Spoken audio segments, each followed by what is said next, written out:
Welcome back to Shop Talk with Shock and Awe.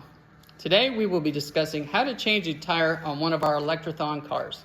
But before we do, we would like to give a shout out to one of our sponsors, Florida Power and Light. With their love and support, they are literally helping us keep the lights on in our shop. Thank you, FPL. After you have removed the wheel from the car, release the air from the tire using something small enough to push on the valve stem inside the stem. Release as much air as you can before trying to remove the tire. Next step is to get some soap and water and coat the tire and rim.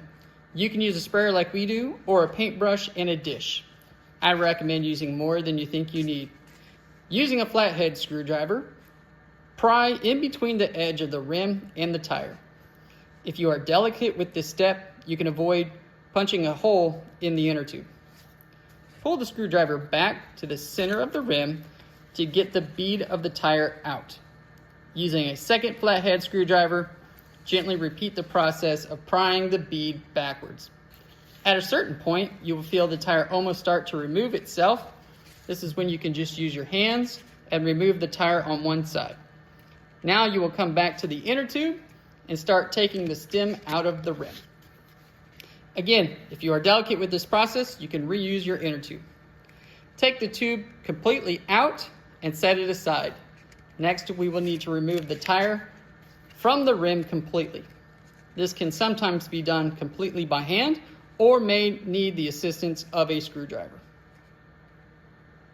Either way, making sure the rim is still wet will help. After the tire is removed, check the rim for any damage or debris. Once the rim is inspected, put some more soap water on the rim and the new tire. Basically, put the rim on backwards of how you took it off. Start with only one side of the tire and work it on carefully. Use screwdrivers only as needed.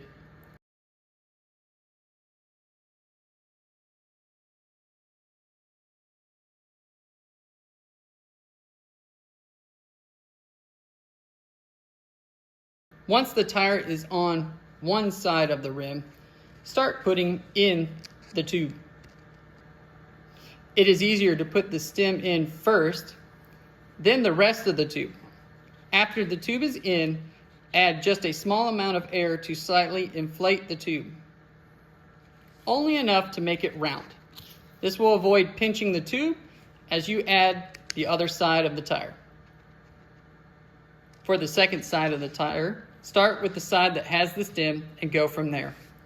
Work the side of the tire in slowly with the screwdrivers or hands until it is completely inside the rim.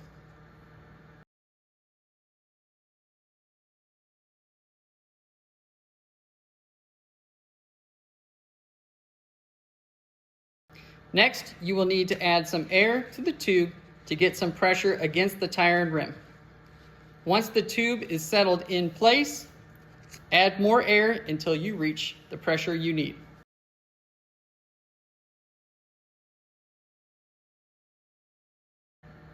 All right, this has been Shop Talk with Shock and Awe.